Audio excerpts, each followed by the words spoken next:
السلام علیکم ورحمۃ اللہ وبرکاتہ۔ اعوذ باللہ من الشیطان الرجیم، بسم اللہ الرحمن الرحیم۔ قل ان صلاتی ونسکی ومحیای ومماتی للہ رب العالمین۔ جی ناظرین، آج ہم جس حوالہ سے گفتگو کرنے جا رہے ہیں وہ یہ ہے کہ میت کی طرف سے یعنی مرحومین کی طرف سے قربانی کرنا جائز ہے کہ نہیں جائز۔ ناظرین، اسی حوالہ سے ہم آپ کو چند علماء کی ویڈیو دکھائیں گے، پھر انشاءاللہ ناظرین آگے ہم بھی بات کریں گے۔ تو آئیے ناظرین مل کے ویڈیو دیکھتے ہیں۔ یہ بھائی نے آفر کویسچن تھا کہ اگر کوئی شخص کسی مرحوم کی طرف سے قربانی کرنا چاہتا ہے تو اس کے گوشت کا کیا شرعی حکم ہوگا؟ دیکھیے، اس میں سب سے پہلے دیکھنا ہوگا کہ جس شخص کی طرف سے آپ قربانی کر رہے ہیں کیا اس نے موت سے پہلے قربانی کی وصیت کی تھی یا نہیں کی تھی۔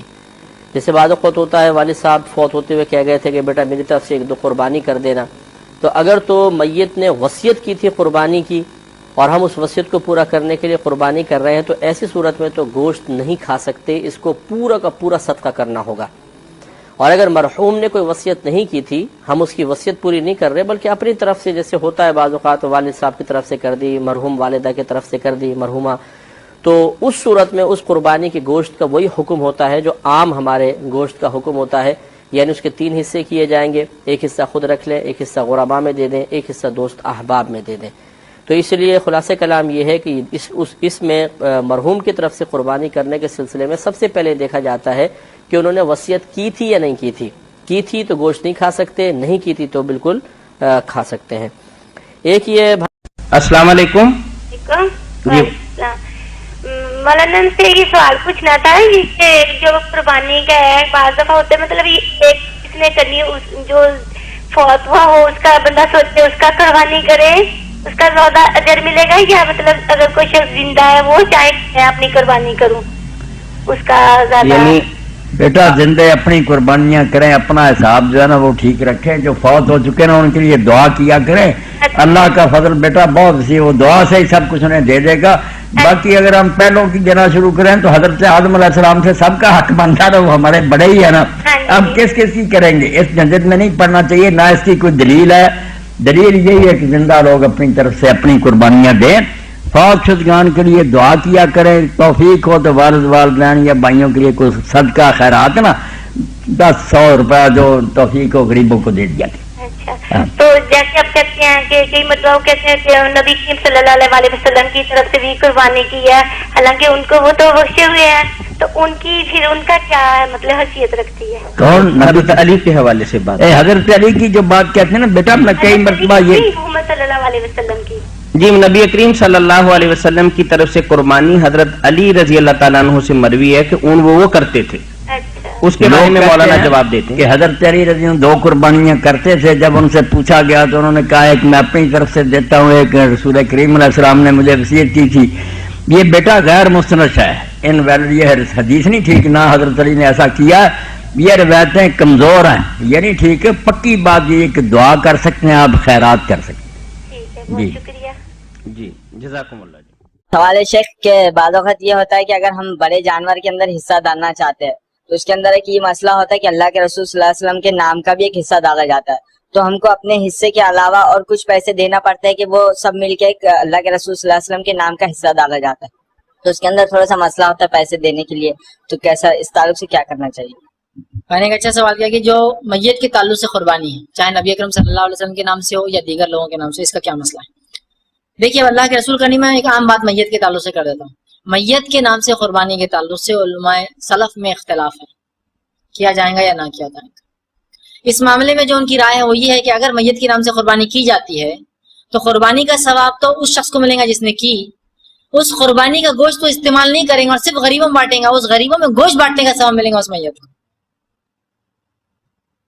بات سمجھ رہے آپ؟ سلف میں اختلاف ہے، اور اختلاف میں پہلے علماء کی رائے یہ ہے کہ جو قربانی میت کے نام سے ہوں گی ثواب میت کو نہیں، ثواب کرنے والے کو ملے گا جس کا پیسہ تھا، اور وہ شخص جس کے نام سے کی جا رہی ہے وہ گوشت کو اگر لیتا ہے اور پورے گوشت کو تقسیم کرے گا غریبوں میں تو گوشت کو تقسیم کرنے کا ثواب ملے گا، اس لیے کہ میت کو اگر کھانا کھلایا تو ثواب ملتا ہے، میت کے نام سے پیسے دیا صدقہ تو ثواب ملتا ہے، تو میت کے نام سے گوشت دیا تو ثواب تو ملے گا۔ سمجھ رہے ہیں بات کو؟ وہ رائے انہوں نے دی ہے کہ اگر کوئی میت کے نام سے کرتا ہے تو پھر پورا گوشت صدقہ کرنا پڑے گا اور اس کا ثواب کس کو ملے گا؟ پھر میت کو. وہ کھا نہیں سکتا اس لیے کہ پھر صدقے میں آئے گا, قربانی کا نہیں ملے گا. دوسرا, اس میت کو قربانی کا ثواب مل سکتا ہے جس میت نے زندگی میں قربانی کی وصیت کی ہو اپنے بچوں سے.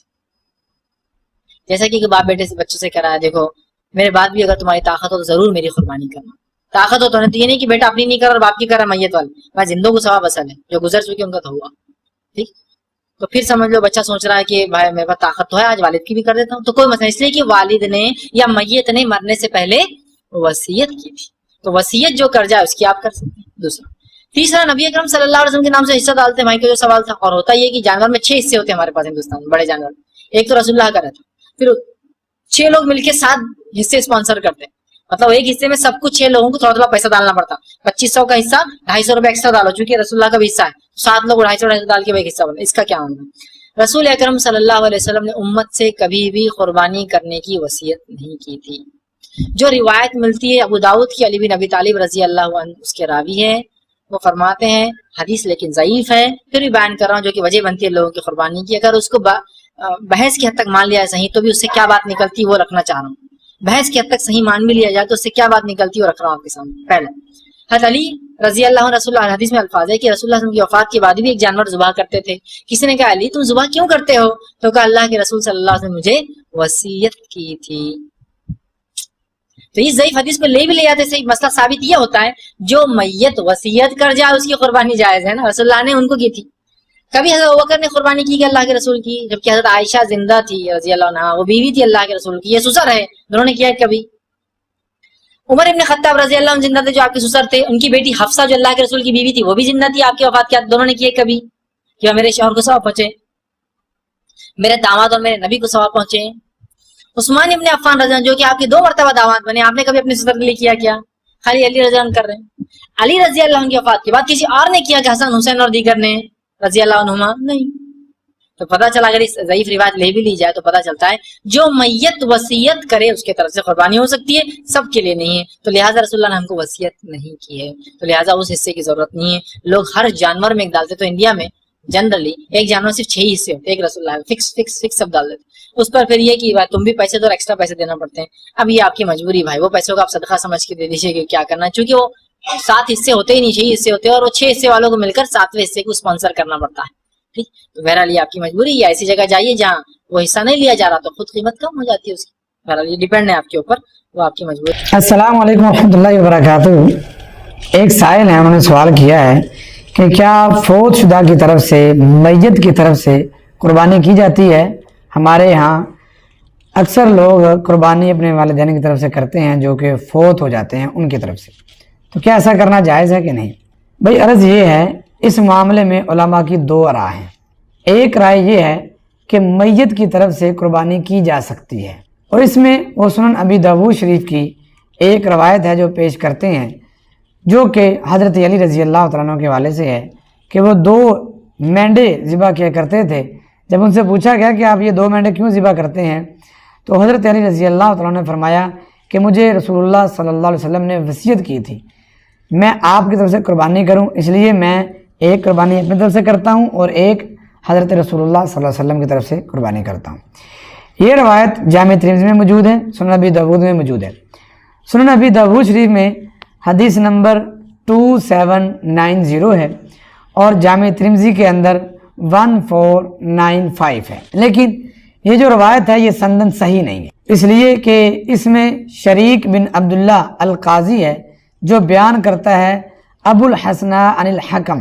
اس سند کے ساتھ یہ روایت بیان کرتا ہے, یہ سند ضعیف ہے کیونکہ جو شریک القاضی ہے یہ مدلس ہے اور یہ روایت کرتا ہے ان سے, اور یہ معروف ایک قاعدہ ہے جب بھی کوئی مدلس ان کے ساتھ روایت کرے گا اور سماع کی صراحت نہ ہوگی تو وہ روایت قابل قبول نہیں ہوتی. اسی طرح سے دوسری اس میں جو علت ہے وہ یہ ہے جو ابو الحسناء ہے جسے یہ بیان کر رہا ہے وہ راوی مجہول ہے.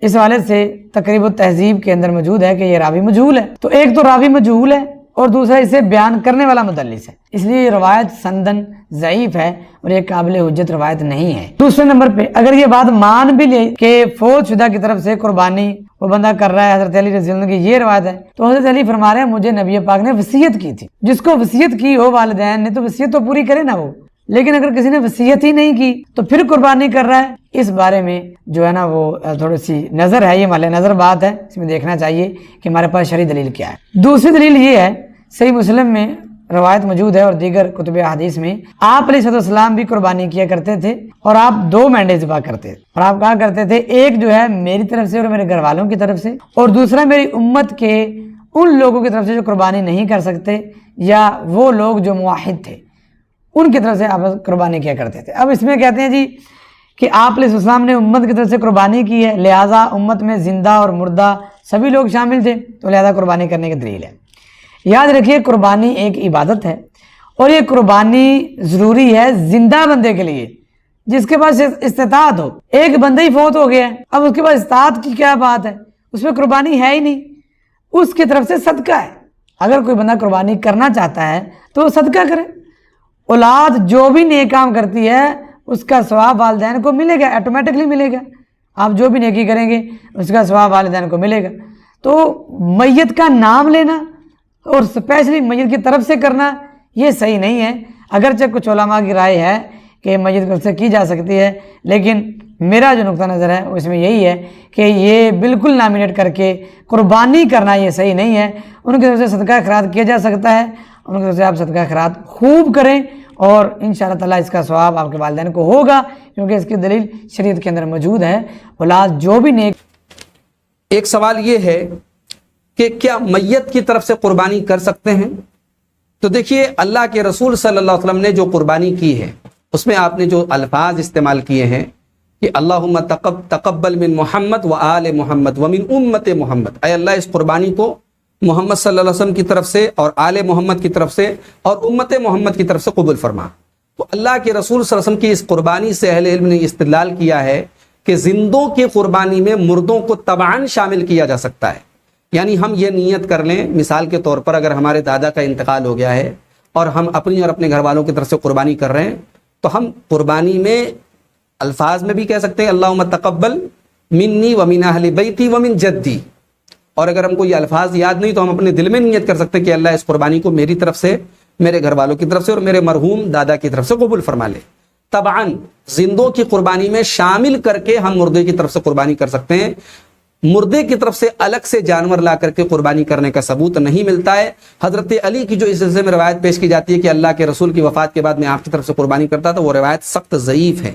اسی لیے شیخ ابن عثیمین کہتے ہیں کہ میت کے لیے 3 طریقے سے قربانی ہو سکتی ہے۔ نمبر 1 تبعاً للاحیاء، زندوں کے ساتھ شامل کر کے مردے کی طرف سے قربانی کی جائے۔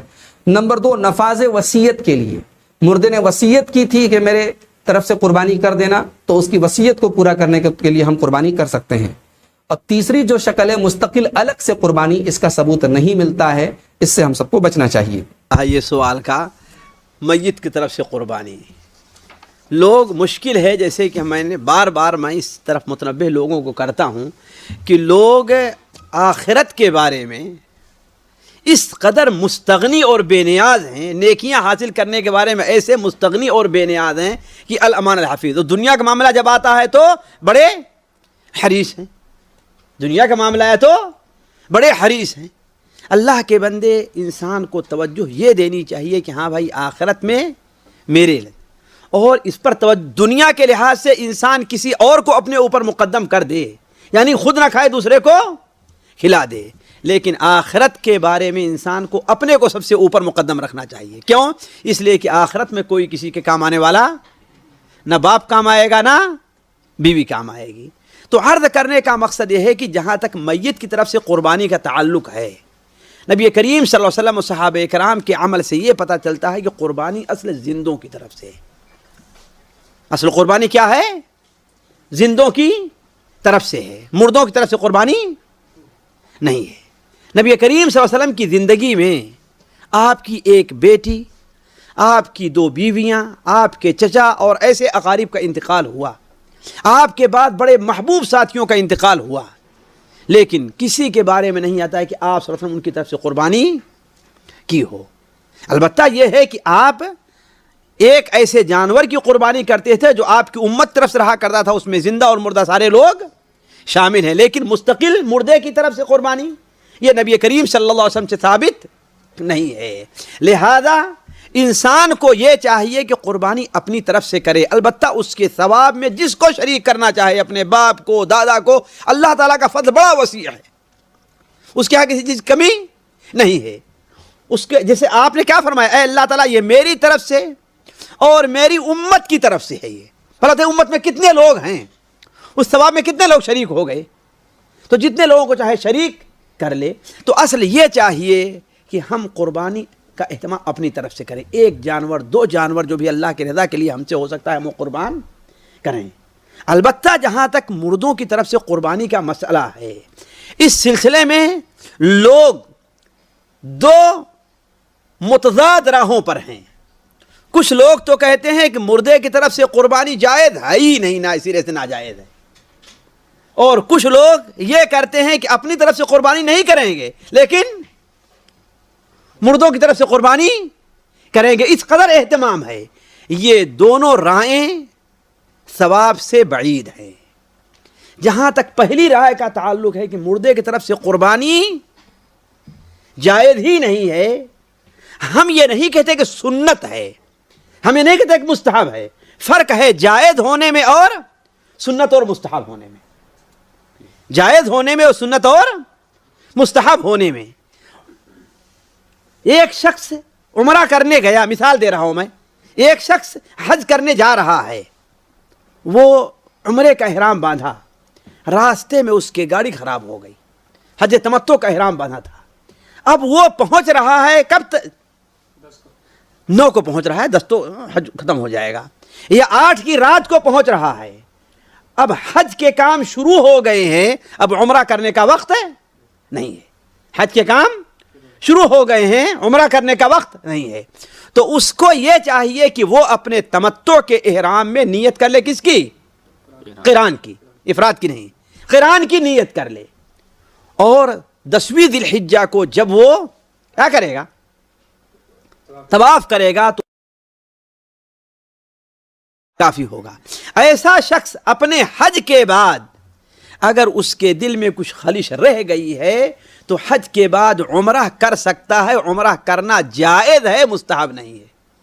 کیوں؟ آپ نے حضرت عائشہ کو اجازت تو دی لیکن آپ نے عمرہ نہیں کیا۔ حضرت عبد الرحمن بن ابی بکر جو حضرت عائشہ کے ساتھ ساتھ رہے احرام باندھنے سے لے کر کے عمرہ کرنے تک، آپ نے عبد الرحمن آپ سے نہیں کہا کہ تم بھی عمرہ کر لینا، تو یہ کیا ہے؟ جائز ہوگا، ایسی صورت میں مستحب اور بہتر نہیں ہوگا۔ تو میں یہ نہیں کہتا کہ مردے کی طرف سے مردوں سے قربانی کرنا مستحب اور بہتر ہے، نہیں، لیکن جائز ہے۔ کیوں؟ اس لیے کہ اولا نبی کریم صلی اللہ علیہ وسلم نے جو قربانی کی وہ کیا ہے کہ میری اور میری امت۔ دوسری چیز، بعض ضعیف حدیثوں سے پتہ چلتا ہے کہ حضرت علی رضی اللہ تعالیٰ عنہ اللہ کے رسول کی طرف سے قربانی کرتے کہ آپ نے انہیں وصیت کی تھی۔ تیسری بات یہ ہے کہ قربانی خالص مالی عبادت ہے۔ خالص کیا ہے؟ مالی عبادت ہے، اور متفقہ طور پر مالی عبادت کا ثواب مردوں کو پہنچتا ہے۔ متفقہ طور پر مالی عبادت کا ثواب کیا ہے؟ مردوں کو پہنچتا ہے۔ لہذا اگر کوئی کرنا چاہتا ہے تو کر سکتا ہے، لیکن کرنا مستحب اور اپنے دل کے اطمینان کے لیے، دل کے سکون کے لیے تو کرے، لیکن مستحب اور سنت نہیں ہے۔ علی بھائی اگلا سوال ہے، کیا رسول اللہ صلی اللہ علیہ وآلہ وسلم کی جانب سے یا اپنے فوت شدہ ماں باپ اور دیگر رشتہ داروں کی طرف سے قربانی دی جا سکتی ہے؟ دیکھیں جی، قربانی کے دنوں میں چند کریٹیکل کوسچن جو ہیں ان میں سے ایک یہ کوسچن بھی ہے۔ لوگ رسول اللہ صلی اللہ علیہ وآلہ وسلم سے اپنی محبت کا اظہار یہ بھی سمجھتے ہیں کہ آپ کی طرف سے جانور قربان کیا جائے۔ محبت کا اظہار تو اس میں تو کوئی بری چیز نہیں ہے، بلکہ یہ تو ہمارے ایمان کا حصہ ہے، لیکن وہ چیز مشروع بھی ہو۔ اس حوالے سے ایک حدیث پیش کی جاتی ہے جامع ترمذی اور سنن ابی داؤد سے کہ مولا علی علیہ السلام ہر سال 2 مینڈے قربان کرتے تھے۔ تو آپ سے کسی نے پوچھا اب 2 مینڈے کیوں قربان کرتے ہیں؟ انہوں نے کہا مجھے نبی علیہ السلام نے وصیت کی تھی کہ اے علی میرے بعد بھی تم نے 1 مینڈا میری طرف سے قربان کرنا ہے۔ تو ایک میں اپنا کرتا ہوں، ایک نبی علیہ السلام کی طرف سے کرتا ہوں۔ اب یہ روایت جو ہے نا جی یہ کمزور ہے، اس میں شریک القاضی مدلس ہیں اور ان سے روایت کر رہے ہیں، سما کی تصریح نہیں ہے۔ امام ترمذی نے اس حدیث کو لیا ہے لیکن اس پہ جرح کوئی نہیں کیا ہے، لیکن ساتھ ہی انہوں نے عبداللہ بن مبارک کا قول نقل کیا ہے کہ میت کی طرف سے قربانی درست نہیں ہے، اور اگر کوئی قربانی کرے گا تو وہ صدقہ شمار ہوگی، جس طرح کہ میت کی طرف سے آپ صدقہ اور خیرات تو کر سکتے ہیں نا، میت کو تو ثواب پہنچتا ہے صدقہ اور خیرات کا۔ مسئلہ 74 میرا اصالہ ثواب کے اوپر ریکارڈڈ موجود ہے۔ اور پھر عبداللہ بن عمر فرماتے ہیں کہ جو میت کی طرف سے قربانی کی جائے گی نا، پھر وہ چونکہ صدقہ ہے میت کی طرف سے، وہ سارے کا سارا اللہ کی راہ میں خرچ کرنا ہوگا، اور پھر اس میں امپلائڈ ہے کہ پھر گائے میں حصہ نہیں ڈال سکتا، وہ پورا بکرا ہی میت کی طرف سے دینا ہوگا، اور بیسیکلی وہ قربانی نہیں ہو رہی ہوگی بلکہ وہ صدقہ ہو رہا ہوگا، اور وہ آپ خود نہیں کھا سکتے، اصالہ ثواب کے لیے اور ہوگا۔ باقی جو لوگ اب اس معاملے میں اجتہاداً کہتے ہیں کہ میت کی طرف سے قربانی ہو سکتی ہے اور نبی علیہ السلام کی طرف سے بھی ہو سکتی ہے، اس کی دلیل وہ پکڑتے ہیں وہ مسلم کی حدیث سے، کہ نبی علیہ السلام نے جب چتکبرے مینڈے قربان کیے تو آپ نے الفاظ استعمال کیے، اللہم تقبل من محمد و آل محمد و امت محمد، کہ اے اللہ اسے قبول کر لے محمد صلی اللہ علیہ وآلہ وسلم کی طرف سے، ان کی آل کی طرف سے اور ان کی امت کی طرف سے۔ تو یہ تو نبی علیہ السلام کی خصوصیت تھی، کیونکہ النبی اولیٰ بالمؤمنین من انفسہم وازواجہ امہاتہم، نبی صلی اللہ علیہ وآلہ وسلم مومنین کی جانوں پر اس سے بڑھ کر حق رکھتے ہیں، اور مومنین کی مائیں ہیں ان کی بیویاں جو ہیں نبی علیہ السلام کی۔ اس کانٹیکس میں ایک حدیث بخاری مسلم میں ہے کہ جب اللہ تعالیٰ نے نبی علیہ السلام کو وسعت دی تو جب کبھی کوئی مقروض کا جنازہ لایا جاتا تھا نا، تو اس وسعت سے پہلے تو آپ کہتے تھے کہ جب تک اس کا قرضہ نہیں اترتا میں جنازہ نہیں پڑھاؤں گا، اور جب مقروض کا جنازہ وسعت کے بعد آتا تو آپ فرماتے ہیں کہ قرآن میں آیت ہے النبی اولیٰ بالمؤمنین من انفسہم وازواجہ امہاتہم، تو میں سب سے زیادہ حقدار ہوں کہ میں اس کا قرض اتاروں۔ آپ علیہ السلام نے یعنی خالی اس رشتے کو اویل نہیں کیا۔ یہاں تو پیری مریدی میں لوگ کیا کہتے ہیں کہ وہ پیر کہتا ہے کہ مرید میرے لیے قربانی کرے کیونکہ میرا اس کی جان سے بڑھ کے اس پہ حق ہے، اور رسول اللہ کا تو واقعی ہم پہ ہماری جان سے بڑھ کر حق ہے، اور حضور کہہ رہے ہیں حق تو میرا ہے اس کے اوپر، لیکن جب اس پہ اس طرح کا وقت آیا تو میں اس کے روحانی باپ کی حیثیت سے اس کا قرضہ خود اتاروں گا۔ روحانی باپ تو ہے نا امت کے۔ صلاۃ بر محمد و آل محمد، اللہم صلی علی محمد و علی آل محمد۔ تو اس حدیث کے تحت لوگ کہتے ہیں کہ جی وہ جو نبی علیہ السلام نے کہا کہ میری طرف سے اور میرے گھر والوں کی طرف سے، آل کی طرف سے، امت کی طرف سے، تو کہتے ہیں پھر امت بھی اگر حضور کی طرف سے کر دے تو پھر میں یہ کہوں گا کہ یہ پھر مسئلہ اجتہادی ہے، ضعیف احادیث بھی اس کو سپورٹیو ہے، اگر کوئی دینا چاہتا ہے ضرور دے، لیکن گائے میں نہ حصہ ڈالیں، اللہ سے ایک بکرا دینا چاہتا ہے ضرور دے۔ باقی یہ ہماری جذباتی ایفیلیشن ہے۔ مجھے بتائیں کہ رسول اللہ صلی اللہ علیہ وآلہ وسلم اس کام سے خوش ہوں گے جو انہوں نے امت کے ذمہ لگایا ہے کہ امت کرے، یا اس کام سے خوش ہوں گے جو امت کے ذمہ لگائے نہیں ہے اور امت دھونس اور زبردستی کے ساتھ اتری ہوئی ہے؟ چلیں اگر آپ مولا علی والی حدیث سے پلی لیتے ہیں، وہ تو مولا علی کی ڈیوٹی لگائی نا، حضور نے امت کو تو نہیں کہا میرے بعد میرے نام کے کرتے رہنا، پھر بھی آپ اگر ان الفاظ پہ بھی جائیں گے تو وہ مولا علی کے لیے۔ اچھا اب آ جائیں یہاں پر اگر آپ کہیں عام امتی، تو عام امتی کے ذمہ جو کام ہے نا سر، وہ سورۃ الاعراف آپ پڑھ کے دیکھیں، میں نے پہلے بھی کئی دفعہ یہ چیز بیان کی ہے، میں آج پھر بیان کر دیتا ہوں۔ نبی علیہ السلام کا جہاں پہ ذکر خیر آیا نا کہ اگلی کتابوں میں آپ کا ذکر ہے، 157 نمبر آیت ہے، اللہ تعالیٰ نے فرمایا اعوذ باللہ من الشیطان الرجیم الذین یتبعون الرسول النبی الامی الذی یجدونہ مکتوبا عندہم فی التوراۃ والانجیل، یہ اس نبی امی کی پیروی کر رہے ہیں جس کا ذکر لکھا ہوا پاتے ہیں اپنے پاس تورات اور انجیل کے اندر، یأمرہم بالمعروف وینہاہم عن المنکر، جو کہ انہیں نیکی کا حکم دیتے ہیں، ان کو برائی سے روکتے ہیں، وَيُحِلُّ لَهُمُ الطَّيِّبَاتِ، اور حلال کر چیزیں ان پر پاکیزہ چیزیں حلال کرتے ہیں، وَيُحَرِّمُ عَلَيْهِمُ الْخَبَائِثِ، اور جو خبیث گندی چیزیں ہیں وہ ان پر حرام کرتے ہیں اللہ کے اذن سے، وَيَضَعُ عَنْهُمْ إِسْرَهُمْ، اور ان پر جو بوجھ تھا وہ ان سے دور کرتے ہیں۔ ظاہر شریعت کی پابندیاں بوجھ نہیں ہوتی ہیں، بلکہ شریعت کی وجہ سے جو خام خواہ کے بوجھ آپ پہ ڈلے ہوتے ہیں وہ اتر جاتے ہیں۔ والاغلال التي كانت عليهم، اور جو ان کے گردنوں میں توق پڑے تھے وہ ان سے دور کرتے ہیں۔ خام خواہ کے ایک ان کی روایتیں چل رہی تھیں، جس طرح یہاں بھی آپ دیکھ لیں، جو ایک اللہ کا ہوتا ہے وہ پھر کسی بابے سے نہیں ڈرتا، اور جو اللہ کا نہیں ہوتا وہ جو قبر دیکھتا ہے، جو جھنڈا دیکھتا ہے اس کے آگے، یہ ڈرائیوروں کو آپ دیکھیں نا، راستے میں جتنے مزار ہیں نا دور سے یوں کرتے جاتے ہیں. یہ ان کی گردنوں میں توق ہے نا, اتنے ڈرے ہوئے ہیں, دور دور سے یوں کر رہے ہوتے ہیں. تو نبی علیہ السلام نے سب جھوٹے خداؤں کو سائڈ پہ کر کے ایک خدا کا تعارف کروایا, اور ہم نے آپ کو سارے جھوٹے بابوں سے ہٹا کے رسول اللہ کے قدموں تک پہنچایا. ما ضل صاحبکم وما غوا صلی اللہ علیہ وآلہ وسلم. پھر اللہ تعالیٰ فرماتا ہے فالذین آمنوا بہ, پس جو لوگ ان پر ایمان لائے, وعزروہ ونصروہ, اور ان کی عزت کی اور ان کی مدد کی, واتبعوا النور الذی انزل معہ, اور پیروی کی اس نور کی یعنی قرآن کی جو ان کے ساتھ نازل ہوا, اولئک هم المفلحون, ایسے ہی لوگ ہیں جو فلاح پا گئے. تو اللہ تعالیٰ فرما رہا ہے کہ رسول اللہ صلی اللہ علیہ وآلہ وسلم کے ساتھ محبت کا تقاضا یہ ہے کہ آپ ان پر ایمان لاؤ, قرآن کی پیروی کرو, اور رسول اللہ کی اس کاز میں جس کاز کے لیے وہ دنیا میں آئے ان کی مدد کرو. آج بھی رسول اللہ کی آپ نے مدد کرنی ہے, یعنی ان کے دین کی مدد کرنی ہے. یہ یعنی رسول اللہ صلی اللہ علیہ وسلم ہمارے محتاج نہیں ہے, لیکن جو ایک روحانی باپ کی حیثیت سے ہم پر حق ہے ان کا, جو بخاری مسلم میں آپ نے یوم النہر کے خطبے میں بھی کہا ہے اور یوم عرفہ کے خطبے میں بھی, کہ کیا میں نے اللہ کا پیغام تم تک پہنچا دیا؟ سب نے کہا یا رسول اللہ پہنچا دیا. آپ نے فرمایا اب تمہاری ذمہ داری ہے کہ اس پیغام کو دوسرے لوگوں تک پہنچاؤ. پھر 3 دفعہ آپ نے گواہ بھی کیا, اللہم اشہد اللہم اشہد اللہم اشہد, اے اللہ گواہ رہنا, اے اللہ گواہ رہنا, گواہ رہنا. یہ لوگ مان رہے ہیں کہ میں نے پیغام پہنچا دیا. تو نبی علیہ السلام اس کو شہادت علی الناس کہتے ہیں, اللہ کے گواہ بن کے انسانیت کے اوپر کھڑا ہونا. ٹھیک ہے, تو یہ آپ کی ذمہ داری ہے. ہم لوگ یعنی اس ٹینشن میں پڑے ہوتے ہیں کہ میں نے حضور علیہ السلام کے نام کا بکرا کرنا ہے, ٹھیک ہے, یا کوئی شخص انگوٹھے چومنے کو محبت کا اظہار سمجھتا ہے. سر محبت کا اظہار اس کو آپ سمجھیں, میں اس کو فیل کر سکتا ہوں, میں ایک ادنا سا انسان ہوں, مجھے میرے ساتھ جو لوگ اٹیچ ہیں, میرے لیے کوئی کھڑا ہو جاتا ہے مجھے تو برا لگتا ہے, یا کوئی میرے لیے جھک جاتا ہے یا مجھے کوئی پروٹوکول دیتا ہے تو مجھے نہیں لگتا, اچھا نہیں لگتا. مجھے اچھا وہ بندہ لگ رہا ہوتا ہے کہ جو ہم نے یہ دعوت توحید اور سنت کی دعوت بلند کی ہے اس کے لیے قربانیاں دے رہا ہے. یہ میں اس چیز کو سمجھ سکتا ہوں, ایک چھوٹے سے لیول پہ کام کرنے والا, اور میں اس کو فورس ہی کر سکتا ہوں کہ وہ جو شخص ہماری اس دعوت میں ہمیں سپورٹ نہیں کر رہا اور صرف جو ہے وہ آگے پیچھے پھرنے کے چکروں میں ہے, تو مجھے تو وہ کوئی کچھ بھی کنٹریبیوٹ نہیں کر رہا.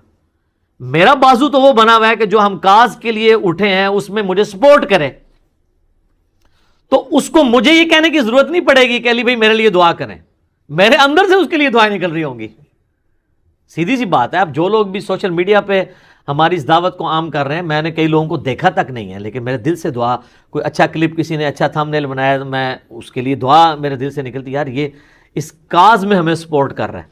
تو رسول اللہ صلی اللہ علیہ وآلہ وسلم کے تو ذمہ اتنی بڑی ذمہ داری اللہ نے لگائی ہے, وَمَا أَرْسَلْنَاكَ إِلَّا كَافَّةً لِلنَّاسِ بَشِيرًا وَنَذِيرًا, پوری انسانیت کے لیے آپ کو ڈر سنانے والا اور خوشخبری سنانے والا بنا کے بھیجا گیا. تو آپ علیہ السلام کی تو خوشی اس میں ہوگی کہ آپ کے ہم میسج کو آگے لے کے چلیں, نہ کہ قربانی کے دنوں میں ہم اس چکر میں پڑ دیں کہ نبی علیہ السلام کے نام کا بکرا کرنا ہے نہیں کرنا. کئی لوگ تو ایسے ہیں جو کہتے ہیں ہمارے پاس ایک ہی بکرے کے پیسے تھے تو ہم نے نبی علیہ السلام کے نام کا کر دیا, اپنا کیا ہی نہیں ہے.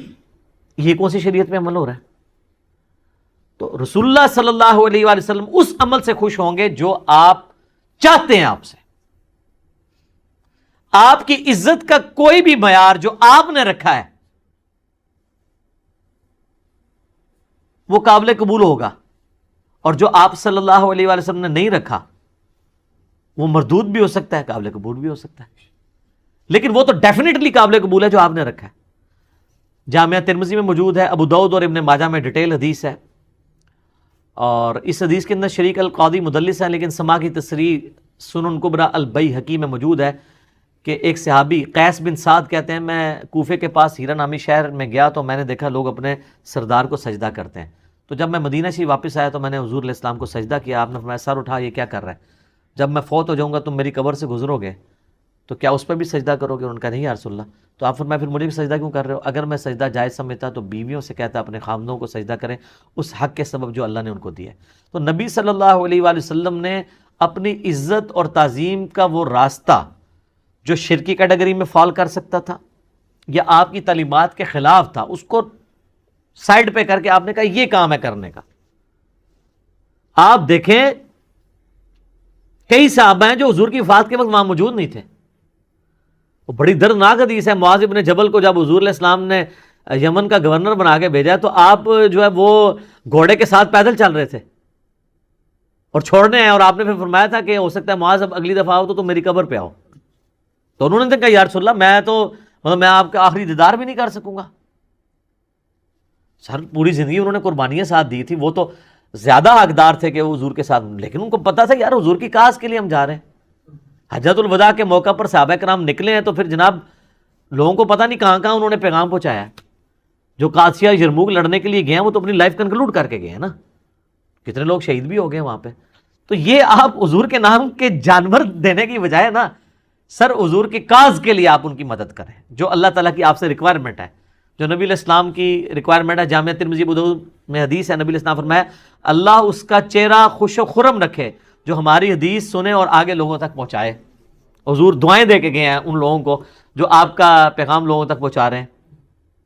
ٹھیک ہے. اور پھر حجۃ الوداع پہ آپ کی تلقین، پھر غدیر خم پہ آپ کی تلقین، قرآن اور اہل بیت، قرآن اور سنت، اور آگے پہنچاؤ آگے پہنچاؤ. کیوں؟ اس امت کی ذمہ داری ہے. یہ میں بار بار جو آپ کو کہہ رہا ہوں، آپ کو یہ بتایا جاتا ہے کہ اس امت کی فضیلت رسول اللہ کی وجہ سے ہے. حالانکہ اس کو ڈیپ ڈنگ کرے تو یہ اس امت کی فضیلت رسول اللہ صلی اللہ علیہ وآلہ وسلم کے خاتم النبیین ہونے کی وجہ سے ہے کہ نبیوں والا کام جو پہلے نبی کرتے تھے، چونکہ آپ پوری کائنات کے لیے پیغمبر بنا کے بھیجے گئے ہیں، وہ آپ کے بعد چونکہ اب نبی کوئی نہیں آنا تو وہ کام آپ کی امت کو ٹرانسفر ہوا ہے. اس کام کے ٹرانسفر ہونے کی وجہ سے یہ امت افضل ہے، صرف چھڑا حضور علیہ السلام کا نام لگانے کی وجہ سے نہیں. اور اگر آپ یہ کہیں میرا اجتہاد ہے تو میں آپ کو قرآن کی آیت پیش کروں گا، کنتم خیر امۃ اخرجت للناس تأمرون بالمعروف وتنہون عن المنکر وتؤمنون باللہ. تم بہترین امت ہو جو لوگوں کے نفع کے لیے نکالے گئے ہو، لوگوں کو اللہ کی طرف بلاتے ہو، یعنی لوگوں کو نیکی کی طرف بلاتے ہو، برائی سے روکتے ہو اور اللہ پر ایمان لاتے ہو. ایمان تیسرے نمبر پہ ذکر ہوا ہے کہ ایمان سچا اس کا ہے جو لوگوں کو اللہ کی طرف بلائے، نیکی کے کاموں کی طرف برائے، برائی سے روکے. تو نبی علیہ السلام کا منصب تو یہ تھا، اور آپ کی مدد آپ نے اس طریقے سے کرنی ہے. یہ حضرت عیسیٰ علیہ السلام اپنے ساتھیوں سے جب کہہ رہے ہیں من انصاری اللہ، تو کوئی مطلب نعوذ باللہ من ذالک کو دنیاوی طور پہ کوئی فوڈ چین کھولنے کے لیے تو نہیں وہ کہہ رہے تھے، دین کے مدد کے لیے. تو حواری قال الحواریون نحن انصار اللہ، ہم جو ہیں وہ اللہ کے مددگار، اس کے دین کے مددگار ہیں. تو رسول اللہ کے نام کے بکرے قربان کرنے کی بجائے نا آپ دین میں ان کے لیے مدد کریں اور اس دین کے پیغام کو پہنچائیں. یہ ہے کام کرنے والا. تو باقی ساری چیزیں تو ثانوی ہیں. باقی آپ اصالہ ثواب کے اوپر مسئلہ 74 میرا دیکھ لیں.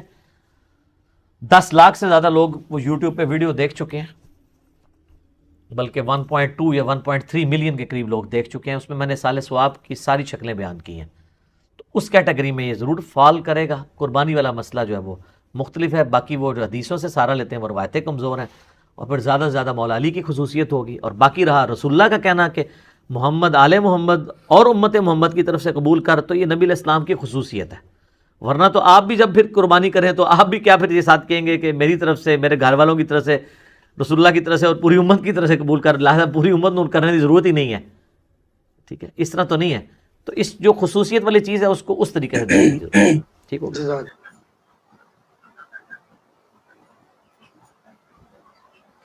جی ناظرین، آپ نے یہ ویڈیو مولانا فرمائی تو ناظرین آپ نے تمام مکتب فکر کے علماء کی گفتگو سنی.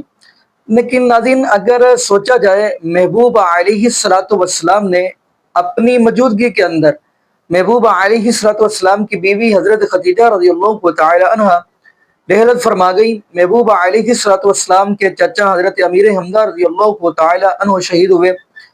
تو ناظرین دیکھا جائے کیا محبوب علیہ الصلوۃ والسلام نے ان کی طرف سے قربانی کی ہے؟ تو اگر دیکھا جائے تو ہمیں کوئی ایسی یعنی روایت نہیں ملتی. لیکن اگلی بات ہم کرتے چلے، یہاں پہ یہ بھی بات کرنا بہت ہی ضروری ہے.